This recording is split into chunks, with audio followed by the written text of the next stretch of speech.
I apologize if people had trouble with Teams or some people had trouble accessing. I did put an agenda in there and also added it to the meeting notes. So hopefully most of you had a chance to take a look at that in advance. If you didn't, it's in the notes in the calendar. There were a couple late additions to it, so I'll share my screen here eventually. But if you have any issues with Teams, and I will say I have no shortage of issues with Teams myself, email me or Mackenzie Carbone, who should be on some of the information you have as well. We'll try to get that sorted out. Everybody should have access to everything, but if you don't, we'll make the necessary adjustments. Hey, Dean. Yeah. Ryan Schwalker here from Last Chance Curling Club. Hi. I don't know if this is something other folks have encountered or not, but I've noticed, only been on 2 of these meetings, we generally get 5, maybe 6 emails with the invite. And so I don't know if it's like a repeat thing from Teams. Brian? Well, generally I wouldn't bring it up as an issue, but then the concern is one of the links and an invite different than the other. I do appreciate that you put in the meeting minutes in the most recent one, and I was able to find them actually kind of buried in one of the links from the original. Okay. But just something to bring to your attention, and maybe other folks aren't seeing that. But I know that when I see it maybe 2-3 times in a matter of a couple days, I'm not sure then which one to use. So of course I'll default to the most current, but I just wanted to bring that to your attention. There's a lot of nodding heads, so clearly it's something that we need to resolve, and I apologize for that. It could be a function where Teams is doing like a, hey, heads up, in 3 days there's a meeting. I don't know. Yeah. Maybe there's a calendar update, and I think that's reasonable to do maybe one notice and then a follow-up day of or something would be my suggestion. Sure. So just so anybody who's new to the call, we are going to make these meetings every second Wednesday of each month. So that might help a little bit too, just knowing that that's the plan if you're new to it. But yeah, we have some things to resolve there. I appreciate that feedback. If anybody else wants to shoot me anything they've encountered in an email, so we'll try to get that sorted out. I will admit that as an organization, we're not fantastic at Teams yet. We're trying to improve, but it's an area of improvement for us for sure. Probably an area of personal improvement for me as much as anything. But I'm going to pull up the agenda. So in case people that didn't have a chance to see it in advance.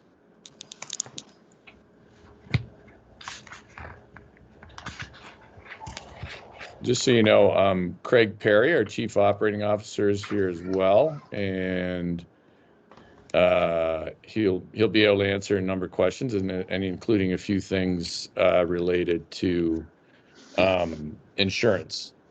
So if that's an issue at your club, we will talk about those things as well. So I'll share my screen in case, so we can all be looking at the same agenda. I'm going to assume that everyone's looking at my screen now. Mm-hmm. Great. So just anybody who wasn't at the last meeting, welcome.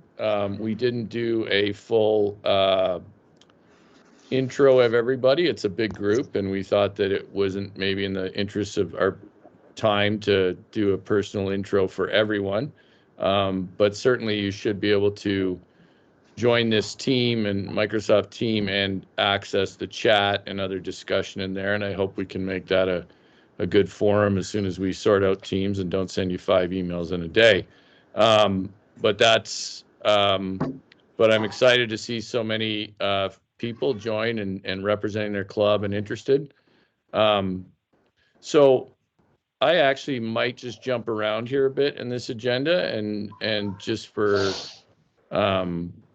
just because I think it might be better to start at 3. And I'd really just like to hear from all of you, any feedback on the new membership model, positive, negative, in between, any suggested improvements on the process. It was new for us this year. I think Lauren Rich, who's on the call, has done a great job with managing invoicing, rosters, etc. But throw it open to anyone here who has initial feedback or things that were difficult that could be improved. Somebody doesn't like it. I can hear in the background. There's a child who doesn't like it at all. But anybody else, fire away. Guess. Oh, Hey, Dean, this Child. is Phil Bruce. Can you just ask everyone to mute their mics unless they're speaking? yeah, I think somebody just did there. But yeah, if you're not speaking, you can mute your mics. I'm not the best at raising my hands in these things, but if people are more comfortable doing that, go ahead. Or if you want to throw a question in the chat or a comment in there, you can do that as well. But certainly open it up to anybody who has a thought. Looks like somebody's got a hand up. Oh no, maybe just somebody coming in. So if I don't, so we've identified a few things we want to improve in how we, treat the membership model going forward. But in general, I will tell this group that it's gone pretty well. Certainly had a couple hiccups, but we've managed to deal with all of those. I think the invoicing that Lauren created has been really valuable, detailed. I don't know if anybody on here is a club treasurer, but talk to your club treasurer about that. We're approaching 15,000 basic members at this point. So that's above our projections. So just so people know, in the call, we were talking initially about 12,000 basic members. So we're pleased with that. And you'll hear more about, I have a town hall tomorrow, so I won't get too deep into all that.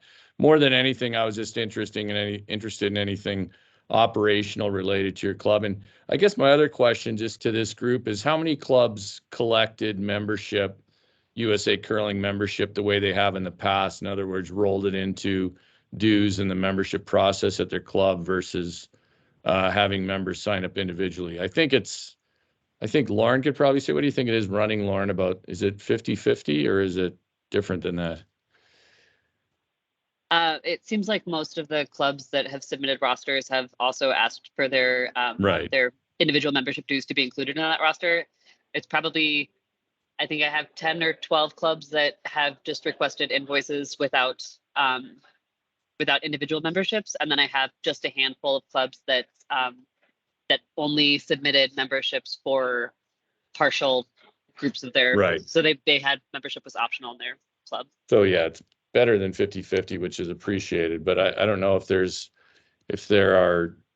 anything in that process, and maybe it's, throw it in the chat or email us if there's anything in that process that you think could be easier. And maybe for some of you, that means talking to your club treasurer or club president to see if there were any hiccups that they think we could improve. The real crux of it here that I'd sort of like to get into are some of the, we don't claim to have all the answers, of course, at USA Curling. And one of the things I'd like to know more about is just what as a member club you would like to see USA Curling provide that perhaps we don't right now. And then of the things we're providing right now, what do you find that's valuable and what doesn't really matter to your club? So section 2 here. So I'll throw that up to the group. Anybody here who has ideas on things services we could provide, and I'm certainly not going to say, don't worry too much about budget and finances, but on this call, but obviously that impacts what we can offer, but certainly this is sort of for blue sky ideas. We do have one hand up. Christopher has his hand up right now. Great. Hi, Chris. Chris Lisney from St. Paul. Need to unmute. Oh, you're on mute, Chris. Oh, he's furrowed his brow here, which I have seen on Chris Lisney in the past. So, oh, he's going for the earpiece. I'll just come back. No, you're back now. You're in now. Very exciting. Really? Yeah. Lay it on us, Chris. Well, this is about the previous topic. I was just going to say that when we made the decision at St. Paul to pay for all the members, it was because it was a transitionary type. Like we didn't really know. Like USA Curling had announced the new membership model, but it wasn't approved. And then we were like, it's just kind of messy, not knowing what's happening. So I anticipate that next go around, we'll have another discussion about whether or not we do it that way or not. Well, obviously, I would encourage you to continue to do it that way, Chris. But yeah, certainly, we definitely value when clubs, do the collection. We all know that people, even if they feel predisposed to join USA Curling, may be less likely to do it if they have to go and do something online. So appreciate all the clubs that do the reason I was having problems is that I was clicking on your mic button, and I was like, because you're displaying it, and I was like, oh, I'm not muted. Yeah. Just for reference, everybody, Chris owns a company called Terrapin Technologies. So yeah. Let's, Jamie, you had your hand up. Yeah, Jamie Katanak, Curl Vegas. Hey, Jamie. Hi, hello. Got some good feedback on the content platform on USA Curling, so I'll just kind of glance at what some of the feedback. The content platform is really good, a really good thing, but it may need to be highlighted some more so people know what it is and how to get to it. You mean to publicize it or promote it more? Yeah, because it seems like a lot of members really don't know much about it. Sure. In terms of what's out there, so that was a little bit of feedback, and I probably know the answer to this. Is there a way to get it without having to go through Sport 80? But I think that's just a service we utilize, right? Yeah, and it adds a barrier that doesn't seem necessary, but. Well, I'll be blunt about it. I mean, the barrier is you have to be a USA Curling member, right? So that's sort of our paywall to it. That's so yeah, that's why it is integrated with Sport 80, which we realize can be clunky at times. So sorry, I didn't mean to cut you off there though, Jamie. So continue. No, I think that was it. I just had a little bit of feedback on the platform and just maybe possibly publicize a little more. All right, well, that's good to know. I mean, I have heard, I have talked to people and suggested they visit it and maybe don't know it exists yet. So good to hear. We probably have to tell, communicate things persistently and consistently. So sometimes what happens is we think we've already communicated it, but everybody else isn't as focused on what USA Curling is doing. Roger has his hand up.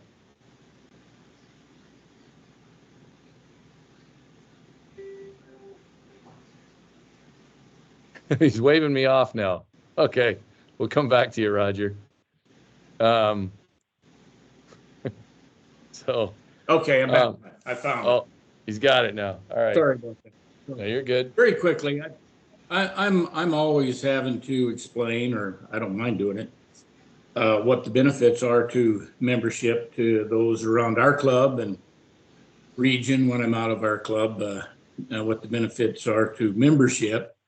And I'm thinking if staff could put together a poster that would list benefits that could go to every member club, and hopefully they're going to put it in an area where it's pretty visible. In our case, it'd be on the beer fridge. And I think that would go a long way to helping people understand what the benefits are. I mean, we always say there's a lot of benefits, but for them to see it and look at it and read it and begin to digest it, I think overall that would answer a lot of questions. Yeah, I think that probably goes back to this message of always making sure we communicate things as many ways as we can, right? So it's probably a good element. Maybe it's something we include in a member club mailing, for sure. Yeah, I mean, I will just say on this forum that obviously, everybody, there's always, I think any national sports organization, there are people who always question the value of it, whether it's the USGA or USA Curling. So we have to make that case. It's probably good to do it as much as we can. Matt.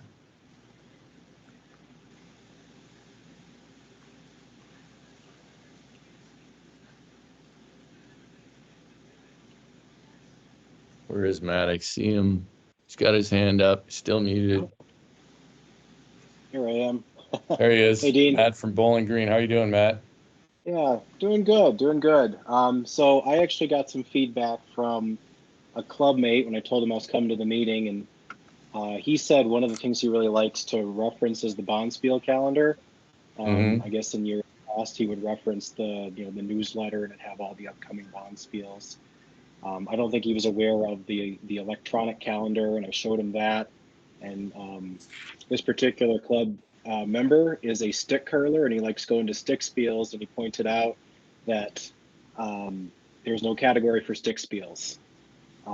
Interesting. Looks like you can submit a Bonspiel and say it's a stick spiel, but like under all the different men's, women's, open, junior, there's no stick. And then as soon as I looked at it, I had another suggestion, because it looks like when the week goes from Sunday to Saturday. Somebody's unmuted. Sorry. Sorry, go ahead, Matt. So if you have like a 3-day Bonspiel from Friday, Saturday, Sunday, it shows up on Friday, Saturday. Then on the next week, it shows again on Sunday. So I don't know if there's a way to like change the first day. Yeah, if there's a way to change like. Yeah. Make the calendar Monday through Sunday. Yeah. Or Tuesday through Monday, because it looks like some of them go through Monday. But I think if we make, and I'm happy to, give some other suggestions, after the meeting. But I think if we put some more focus on the calendar, it seems like at least, this particular individual really likes looking at the calendar and finding places to go, going to other clubs, and I'm sure others do as well.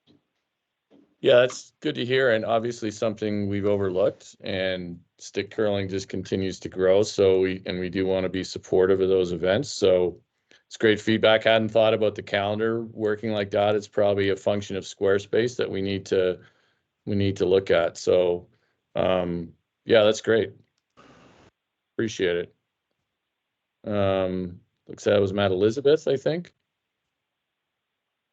Hi, everyone. I'm a part of the Long Island Curling Club, and we're an arena club, and we are trying to raise a significant amount of money. So the resources that we would really love to see would be, how to create a successful fundraising campaign, not just like an individual fundraiser, but how to plan long-term campaigns, and how to find grants, how to, make connections with our local legislator, with our state legislature, to try to really raise a significant amount of money. We're not talking, the little fundraisers that we all do, because we're struggling with, trying to get dedicated ice and trying to raise a big amount of money. Yeah, I mean, and that's obviously something we want to help facilitate. So there is, I don't know if you've been in the content platform, but there is new facility planning, and there's a number of documents in there from clubs, from business plans, marketing ideas, etc. One other thing I will tell you, though, is always happy to connect you as well with people who've been through the process. I know Curl Vegas here is in the middle of the process right now of actually building, and certainly are acutely aware of the challenges. But there's some others like Craig Fisher in Fort Wayne, where we just had the mixed doubles nationals, is always a good source of, also a Long Island native, actually. He's a good source of information, and he's actually done well getting grants. One of the things that they've done really well there is he has a league for challenged youth and their parents. It's friends and parents and peers. They get a significant amount of money from that, and also provide a great league for that group. So those are things I actually asked Craig this weekend. I asked him if he could put that into a document for us. So hopefully he does, and that'll come up. Craig might be on the call tonight, so I always throw work in him. But happy to connect you with people. The other thing is there's the Arena Club Working Group, which has been largely focused, not largely, but a lot of focus on just how to make the arena curling experience better versus just talking dedicated ice. But, you know, I'd be happy to share more contacts with you. And if you haven't been in the content platform, have a look in there and then suggest some things you'd like to see in there as well. Sounds good. Thanks, Dean. I will say grants are tough right now. I mean, they're tough for us as well, right? But it's not a great environment for grants. But there's certainly people that have had more success with them than others. Looks like Chris has his hand up again, and then Mike, and then Susan. Hey, Dean, real quick, could you switch back to the agenda instead of? Oh, I'm sorry. Yeah, instead of looking at everybody, good call. Yeah, that would have prevented me from the problem I was having before. All right. So that we get that fixed. I've often thought that one thing that USA Curling could do, I think, perhaps to help clubs is there seems to be a lot of like really good technology platforms for like volunteer management, fundraising, probably just club management. And I would think that USA Curling might be able to have more buying power and be able to get some sort of better deal that could then be passed on to the member clubs. So, and it also then would also create a little stickiness, I think, because it'd be like, oh, well, I'm getting this deal. Like we have teams at St. Paul, but it's because I don't know if we would do teams, but with USA Curling, there might be some issues with that. But one instance, like we have it, somebody donates it to us, but it's kind of hard to add email addresses and like share files. And so I could see something like, oh, if we had a package deal that gives you like like how to share files and how to do that all within your club, that among other technology things, I think you could get kind of you could get some value, because USA Curling would be saying like, hey, we're the multi-billion-dollar elephant buying Chris. This package. Easy. There you go. Easy with the billion is what I meant. But no, it's a good point that we could do some of that. I will say we have an agreement with Warm Room Hero Software, which is a US-based company started by a curler who was, and they're actually a sponsor of ours, and they provide discounted rates for clubs on their platform, which is a curling club management platform. Obviously, the other stuff, it's always worth investigating for us. See if we can find some ways to collectively, harness our buying power. The volunteer thing I think would be interesting too, because you guys have like training for like ice makers and officials and all of that. And then if somehow you could marry that with the people that are already our members and say like, oh, like if you look at your membership, you have 10 people that are, have this certification and that certification. Like I feel like there could be some synergy. It would take some work though, and we all don't have that much time. No, it always comes down to, how we spend resources, and, obviously in the short term, we'll try to be better at teams, but I don't disagree with all that. And I know Craig Perry is looking at some things like whether it's harnessing our membership to get better deals on car rentals. So if people go to a Bonspiel, there's a better deals because you're part of USA Curling. So we are trying to do those things. The software piece is not always easy, but certainly always worth investigating. Mike, I'll go back to the agenda. Thanks, Dean. Actually, there are 3 points that I'd like to touch on, and I can list them all and then listen to your answers offline. So first of all, request for level 2 instructor training. And I'm told that is very hard to get. So I'll let you ponder that. And then also, we're looking for a better junior curler curriculum and training for junior instructors. And finally, on the topic of concussions, I know a lot of curlers probably too many that have fallen and had pretty severe head injuries. And so the first question on that is there any data that USA Curling has on that? And then, can we use that data to really define how problematic this issue is, and then work towards how can we improve it, i.e. safety equipment. So that's what I have. I think I'll work in reverse there. I think, we do need to have a concussion protocol process for member clubs. And that's something that Craig Perry here, used to work at U.S. Council for Athletes Health, can help us develop. I'm not going to tell you we have data on the number of concussions at clubs. But it's obviously a point of concern at a number of clubs. I think as much as anything, raising some awareness about that and having probably some concussion protocol materials that clubs can post in their club or at least share with the membership would be a minimal start. I'm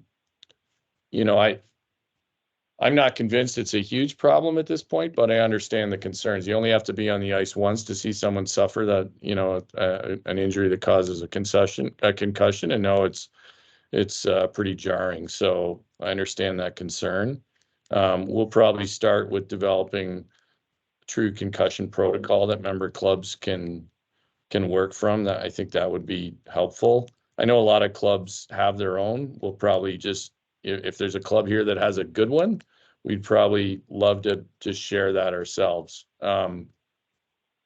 We could probably also get some from the USOPC, but they're unlikely to be as related to our sport. So we'd have to tailor those a bit. On the junior curling, there is a junior curling program guide in the content platform that I encourage you to reference.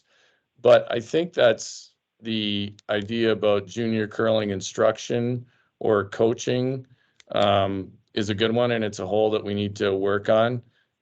We are getting closer to a true coach certification program. That's something Craig's been working pretty hard at.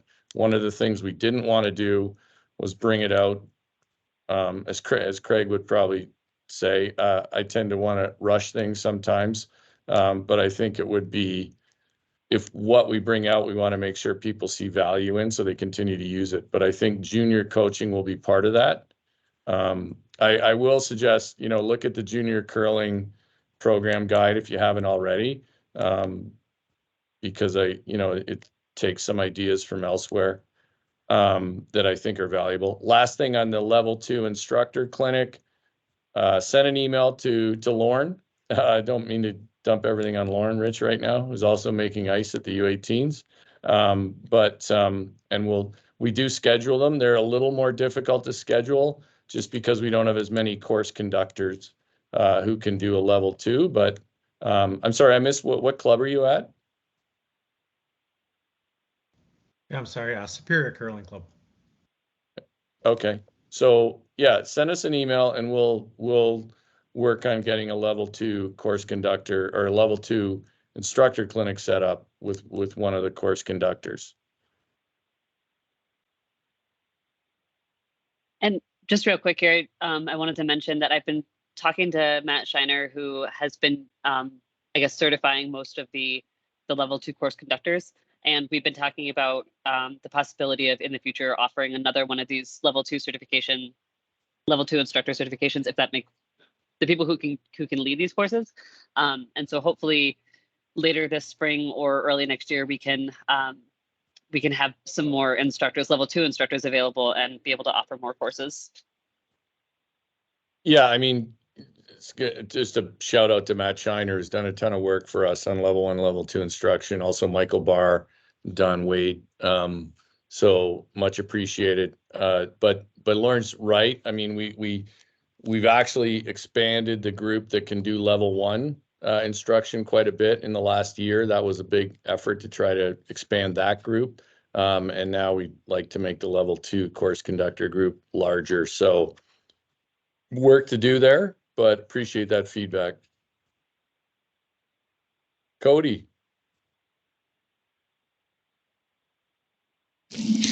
Back with the fundraising thing you were mentioning, you were saying there was a forum where documentation and stuff already was. What is that forum you were talking about? So if you go into our content platform under club operations, there's a folder called new facility planning.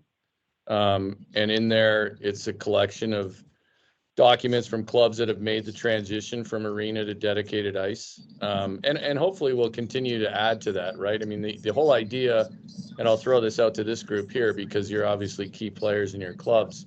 The whole idea with the content platform is to keep adding to it, and frankly, crowdsource work from other clubs. So hopefully that can only grow there. And then, I don't know if there's a secret sauce for fundraising, but there's certainly some good business plans, et cetera, in there. Gotcha. And when you say content platform, is that the USA Curling website or somewhere else that I'm missing? I think this goes back to the first point that we need to promote it more. So, yeah. So if you go to the website, you go to Our House, click on that tab. But It's I'm under making a note here, membership. and I'm going to talk to Jenna about how we promote this content platform more. She put a lot of work into it. So, yeah, there's a link to it from our site, and you go into it through Sport 80 because it requires a USA Curling membership. It's under the membership Gotcha. tab on our website. Cody, also Yeah, somebody I'm starting to posted think it might be its own button now on the homepage. So, yeah, Cody, but also yeah. in the chat, somebody posted it at 8:26 p.m. Oh, Well, great. Eastern time, 8:26. Somebody posted it. Right. I'm back to not Thanks. sharing the agenda, but I get tired of not looking at people. But looks like Vanessa. Vanessa is from Nashville. Yes. Hey, Vanessa, how are you doing? Good. How are you? Good. So Nashville, we've got a lot of curlers that have been curling less than 5 years and are starting to get into 5 and under bonspiels. Great. One thing that I was wondering is, as a board, we're responsible for tracking the tenure or when they start to age out of that 5 and under eligibility. Is there any plan for USA Curling to be able to start that at a USA Curling level? So if an individual were to change clubs, they don't come into another club and try to sneak in that 5 and under eligibility? Yeah, it's a good point. It comes up a little bit with bonspiel coordinators. One of the things we didn't want to do when we started the 5U bonspiel qualifiers was to put, too much of a burden on all the clubs on the conveners. So I'm wondering, I'm just thinking, there may be a way we can add something either in Sport 80, I guess. Usually what we do is, bonspiel coordinators will often ask for verification from a club president about tenure, but I guess your point is, what if someone leaves and they curl somewhere else? I mean, quite honestly, there's always going to be, room for someone to game the system if they really want to. I think one of the things that we find is the best defense against that is just other competitors. Let us think about that, Vanessa. I'm not exactly sure how we would do it, but I understand why it could be valuable. Yeah, what I was wondering, I guess, was now with the Sport 80 platform, which I don't believe was in place when the 5 and under program was first started, and maybe that can be leveraged somehow using the individual's members' IDs. Yeah. Yeah, I mean, it could be. I guess I think if I was a 5 and under curler and someone curled for 3 years without belonging to USA Curling, which would crush me, but if they did that, then I'd still want that eligibility to count. But we'll put some thought into how we could make it. So it would be nice, I think, if there was a simple way to make it a little easier for bonspiel conveners to make sure that people were eligible as well. Mm-hmm. I just don't have a great answer for you right now. I'm not sure, just to hop in here, I'm not sure if at the moment there's an easy way to be able to track that in Sport 80, but something that we could consider doing is having them at least have some sort of self-reporting. So people would have to go into their Sport 80 profile and say, like, yes, I attest that I am a 5 and under curler under the eligibility requirements, such that 10 or fewer games per year. That would be one thing we could do. That's probably about all we could do at the moment, but we could certainly look into a more robust verification system down the road. Yeah. Okay, sounds good. Anne.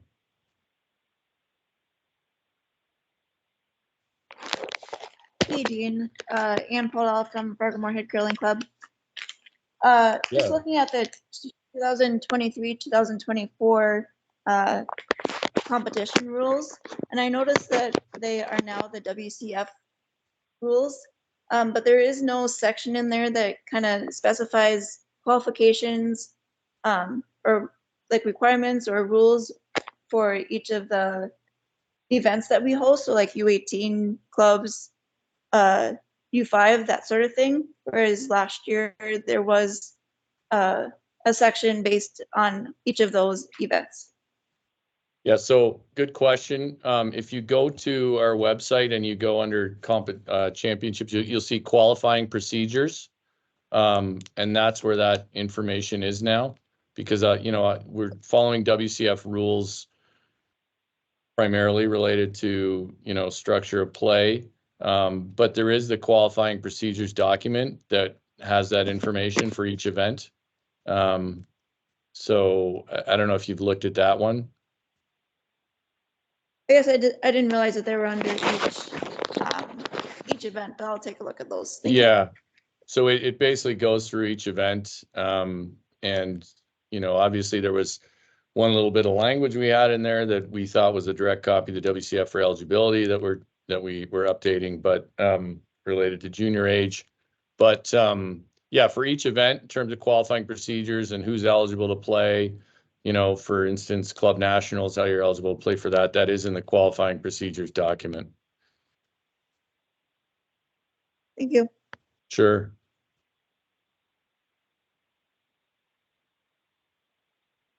I think I'll just, while we're waiting for another question or so, I'll just quickly touch on the Coaching You Up, which is the vaccination program that we're doing with 4 other NGBs. I'll just tell you that curling is considered the star of this program. And I think what I'm excited about is it's been a relatively light lift for clubs, and it doesn't really matter where you stand on vaccination.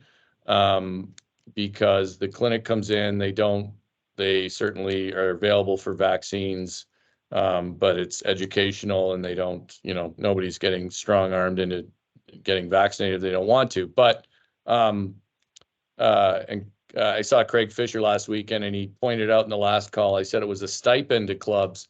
What I didn't mention was the amount of money that has been available to clubs. So if a club does a 1-day clinic, it's $1,000 to the club for that. 2 days is $2,500. So, we're getting later in the calendar when this happens, but we're organizing as many of them as we can with the Mikulski Health Force. So if your club's interested in that, do it. And if you want to find out more about it, there is a release in the news section on our site. And I would also encourage you to talk to someone from one of the clubs that's already done it, like Seattle, Potomac, Frogtown, Curl Masabi, Madison. I think just about every club has found it was a relatively light lift in terms of what was required of the club. And that was my biggest concern when we started offering it. I didn't want it to be suddenly a big headache for clubs, either administratively or not. So we try to manage most of the administrative part of it. And then the club is basically providing the space and making sure the pharmacist or nurse has what they need. So yeah, so if you're interested in that, we are, it's getting January, so pretty soon we're out of vaccination season, but they are saying they're going to run this program through March. So yeah, so connect with us if you're interested in it. If you have, the best thing is if you have a bonspiel on with a lot of people, that's a great opportunity for you to bring in a little extra revenue into your club during that bonspiel. Insurance update, I'm going to throw it over to Craig Perry, I'm actually at Viking Lakes today, and Craig's just outside this conference room. But we changed our insurance carrier. Everybody still has coverage. You remember, club is still covered, but we have a new provider who we think is providing a better package of benefits, and we're exploring some other benefits for member clubs, including, and this is a little bit of talking about Chris's buying power of,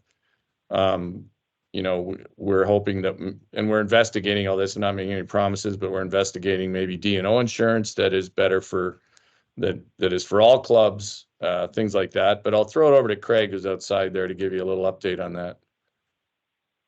Thanks, Dean. So for member clubs, we spoke about this last month when we had our call, but just a reminder, as a member club, you're covered by our general liability insurance. And we've also did an excess policy that we added to it, which gives you greater coverage, increases it up to 3 million from previously 2 million, and then a 5 million aggregate. What's that mean? It means under general liability, you've got more coverage than you ever had. And our price point for us as an association has come in relatively similar to the past, but it's a better coverage overall for you.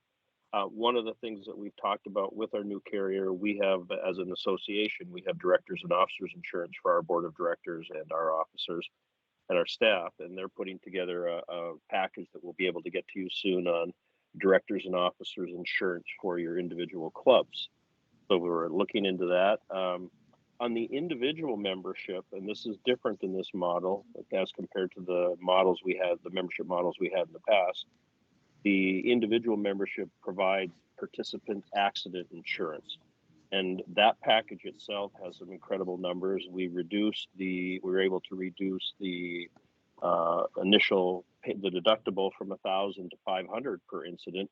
But how it works for the individual members is, if they have primary health insurance, then this comes in and as a secondary and covers most of the out-of-pocket, if not all of it. So if you have an 80-20 policy, for example, and you get 20% out of your pocket, major knee injury with a surgery, etc., happened on the ice, then this will come in as your secondary insurance and cover those out-of-pocket. If you don't have health insurance, it serves as a primary. So if you do have that participant accident insurance, you're covered for anything that happens on the ice. One of the things we're working on right now with our insurance carrier is how could we provide participant accident insurance for those meet and greets, those learn to curls, where you have people from the community come in, because those people who aren't members would not be covered by the participant accident insurance. But we know how much so many of you like to do corporate events, you like to do learn to curls, community events. We're working with them right now on, could we put a package together that would have a relatively low single day fee so that you could cover those. And when you think about it, those people who've never been on the ice before probably have an increased risk of injury. So that's another thing that we've been looking at insurance. And as we work with our brokers, we're always looking at, with our provider and as they work with their underwriters, how can we provide the best services for you with the least amount of financial impact with the greatest coverage possible. And that's one of the reasons we went with this group, because we reduced deductible on participant accident and we increased for you as a member club your overall general liability. So I think that covers it, Dean, on what we've been working on lately with insurance. Yeah, I'll just add one other thing in there. If you go to our website right now, we're still about to add the new coverage documents in there.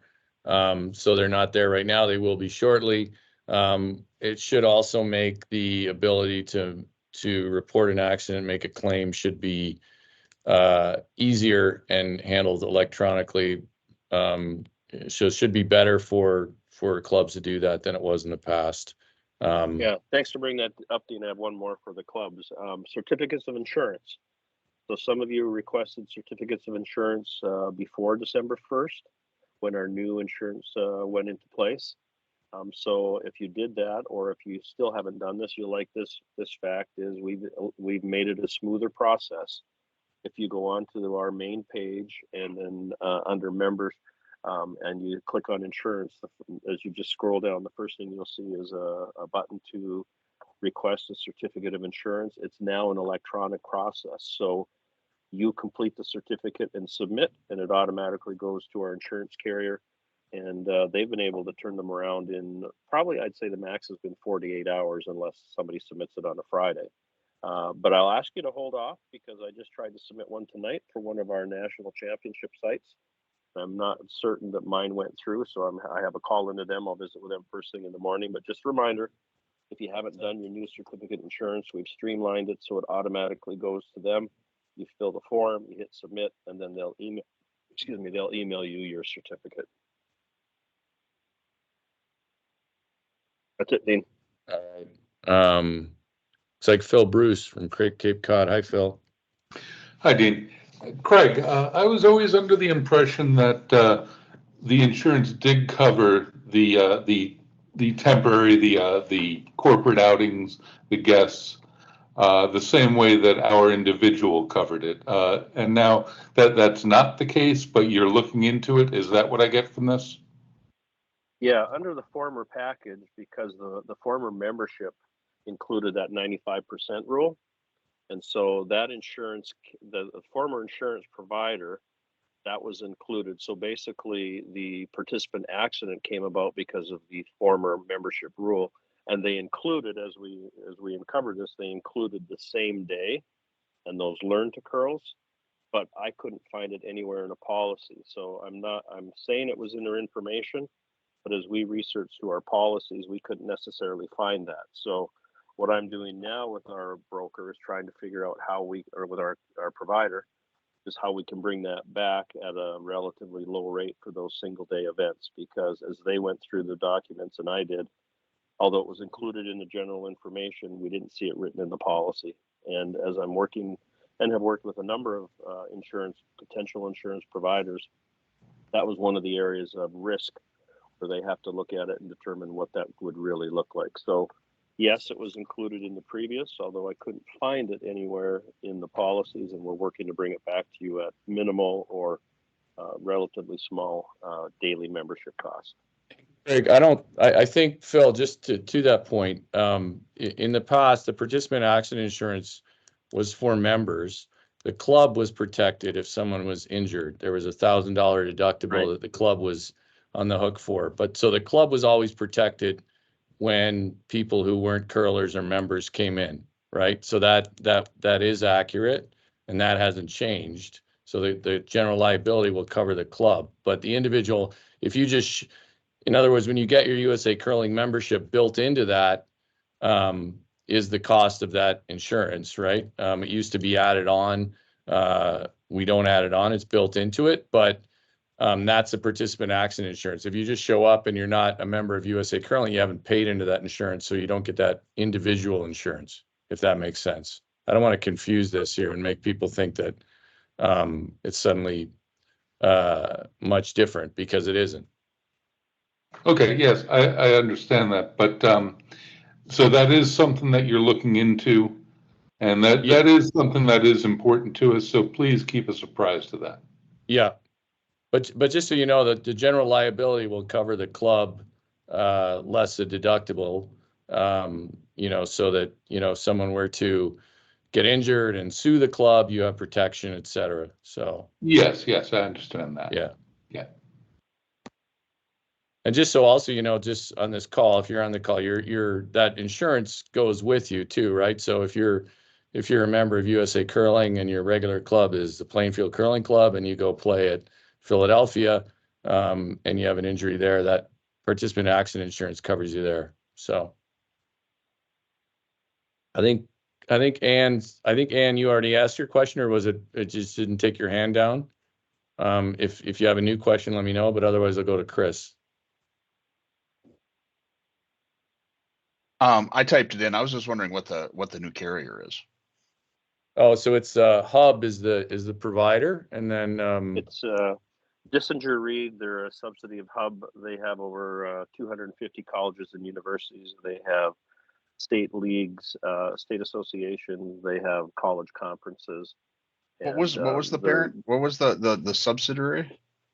It's Hub Dissinger Reed as a part of Hub International. Cool.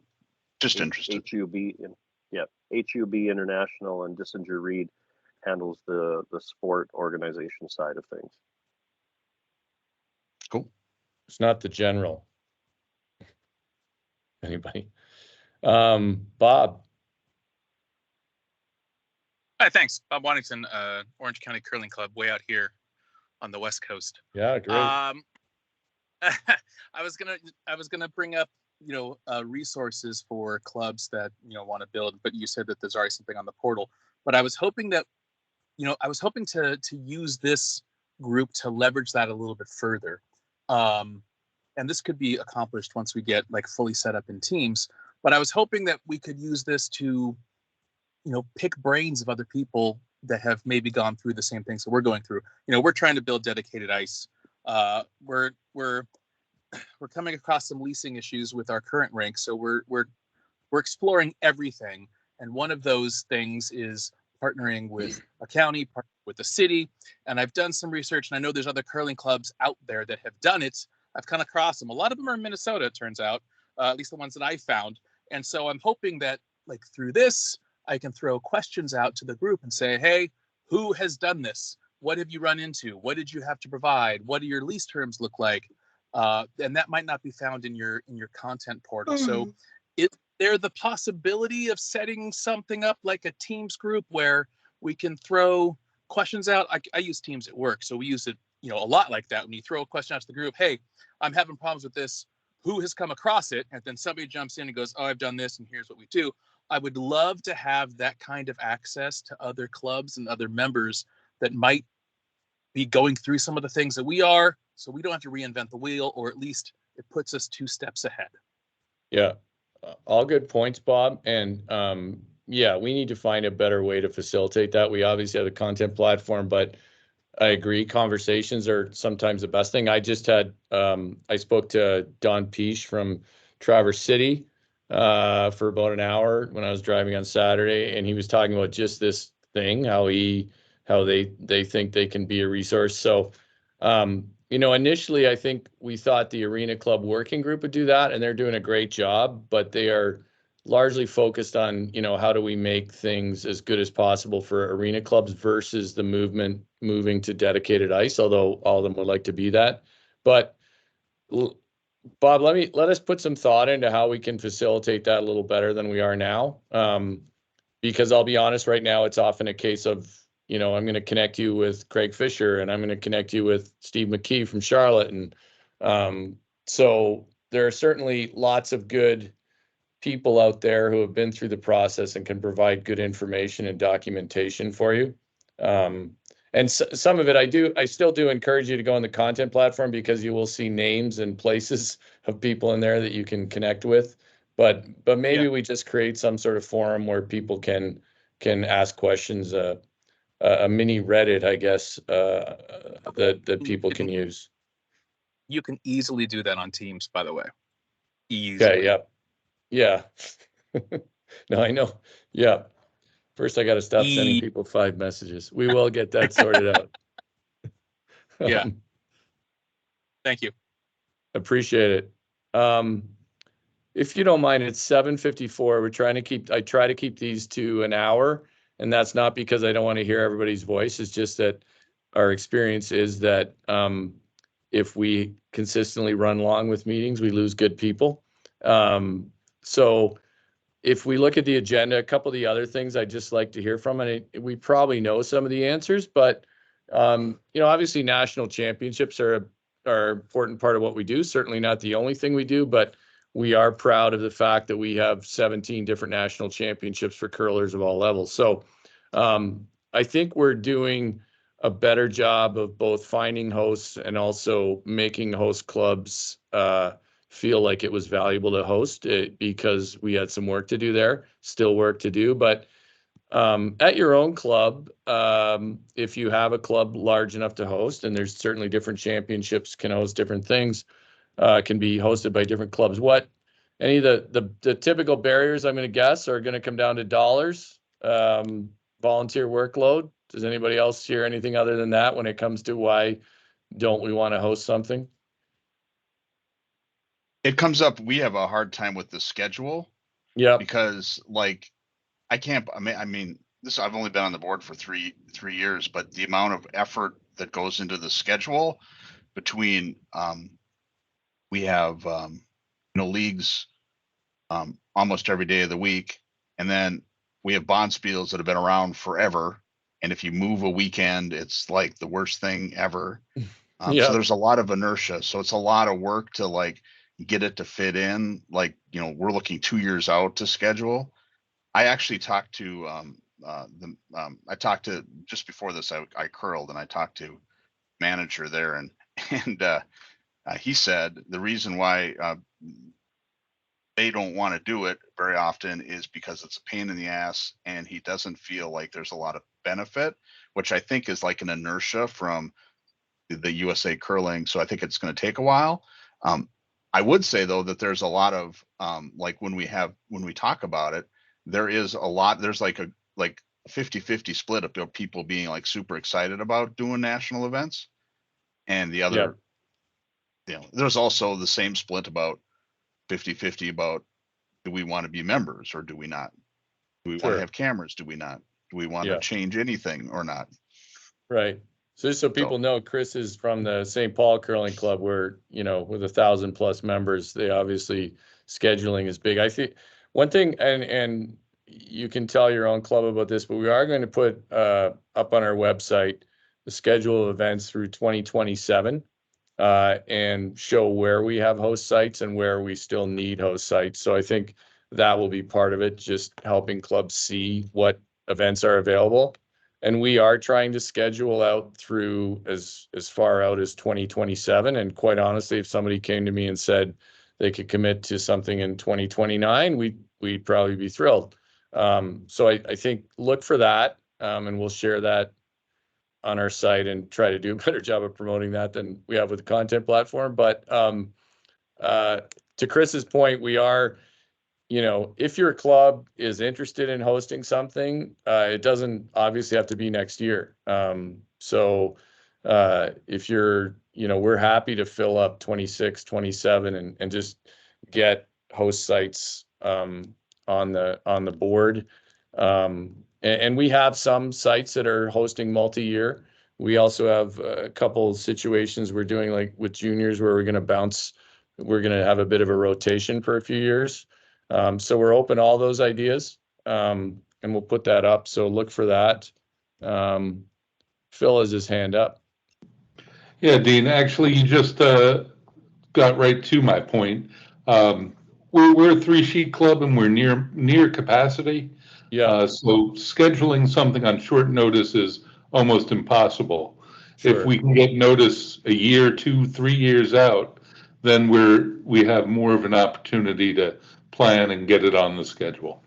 Yeah, totally. I mean, I was a club president myself and totally understand that. And I think that the old practice of finding out who can host something in the fall is just doesn't fly anymore. And clubs, for good reason, and clubs are busier. And we also know that clubs host a lot of events and corporate events that are good revenue generators. So just so you know, just everybody on this call, if you are talking about your club, we don't run events now without staff at them. We always have staff to help with the event. We are trying to make them less of a burden on clubs. I mean, one of the big challenges for clubs is often finding people to time games. So we're trying to help with that by dipping into our pool of people who have expressed interest in officiating. We've had decent success with that. I won't say 100% success, but we're not just going to say, okay, great, you're doing the 2027 seniors and ship you the trophy. So I hope you can communicate that to clubs. And I understand there are clubs I speak to say, well, we hosted something in 2014 and it was not good. And I understand that. So doesn't mean we're perfect yet, but just know that it's a little different approach than maybe in the past. One of my other questions was just, I think in here, probably the best one it was brought up, stick curling and stick curling bonspiels. Another thing I'd love to hear about is just thoughts on any other championships you think that might hold appeal, and knowing that we can't host a million championships, but I think there's always room to consider adding something that we think would hold appeal for the curling community. So if there are any of those, you can shoot me an email or you can throw some out now that we can discuss. I continue to think a national high school championship, a true high school championship would be a great thing. That will involve some planning and resources though. I also think a national stick curling championship would be a good thing. And there was discussion about that this past year, but it didn't quite come together. But those are two I could think of.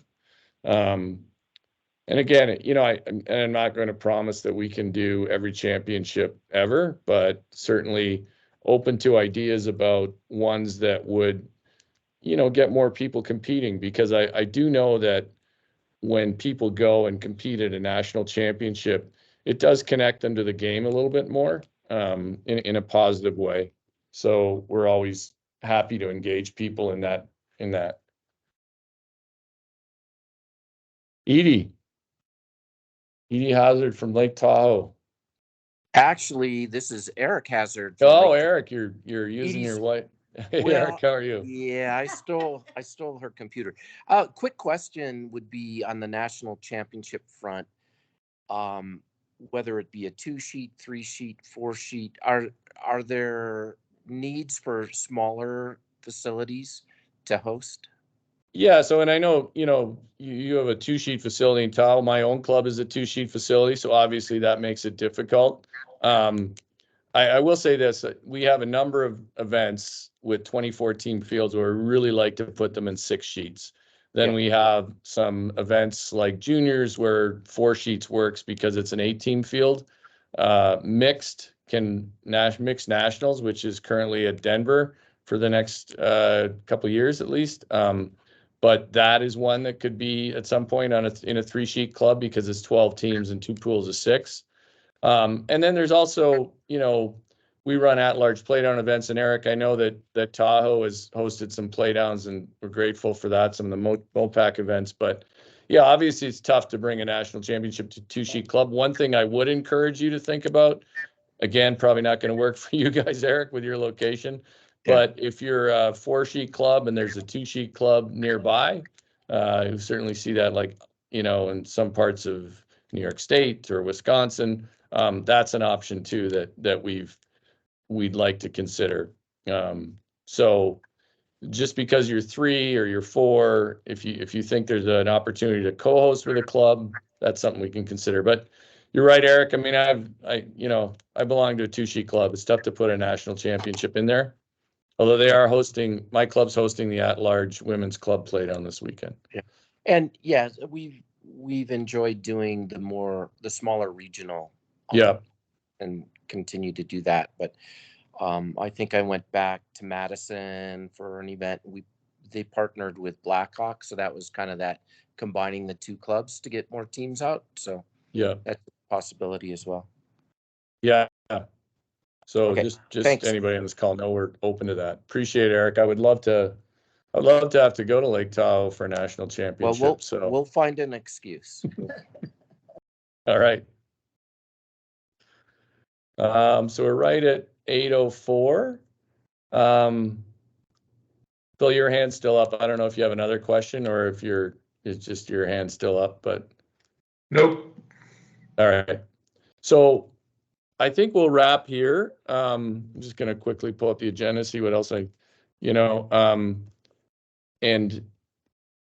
if you don't have access to the Teams area right now, send us an email and we'll try to get this sorted out, because it would be nice if there's active posting in there and things in between, to help, so like I think Matt brought this up last time, that a lot of the best work of groups like this happens in between meetings. So we'll try to facilitate that better than we did this last month. And expect we'll stick to this consistent schedule, the second Wednesday of every month. So don't join a Wednesday league, or make sure you have a consistent spare, or do it from the club while you play. You can do that as well. So so if there aren't any more questions, I think we'll wrap it up. And again, feel free to contact us if you're having trouble getting access into Teams. And if there's someone on here who's a Teams pro and has a solution for us, we will get better at Teams, but happy to take your help too. It's Trevor Gow. I don't know if Trevor Gow's on. I'm going to talk to Trevor Gow and make sure we can sort that out. All right. Thanks, everybody. Thanks all.